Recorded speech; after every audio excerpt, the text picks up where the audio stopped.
मी आता कुटुंबाशी संवाद साधलाय. नेमक्या त्यांच्या काय भावना होत्या, तुमची कारवाईची काय मागणी? हे कुटुंबाशी आज संवाद साधण्यासाठी आलो. त्यावेळेस आमदार सुरेश धस आणि त्यांच्या सोबतच आमच्या पाठोपाठ आलेले नमिताताई आणि अक्षय भैया यांची सुद्धा भेट ही कुटुंबियाची झालेली आहे.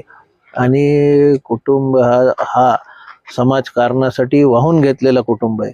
त्यांचे बंधू धनू आणि स्वतः जे सरपंच आहेत अण्णा, ती यांची जर माहिती घेतली तर गेल्या 15 वर्षापासून एक आदर्श गाव कसं ठरलं आपलं, आणि परिसरातील सुद्धा जे सरपंच आहेत तालुक्यातील, त्यांचे सुद्धा एक आदर्श सरपंच म्हणून किंवा आदर्श नेते म्हणून आपापल्या गावात काम आपण कसं केलं पाहिजे यासाठी एक दिशादर्शक असे सरपंच ते होते.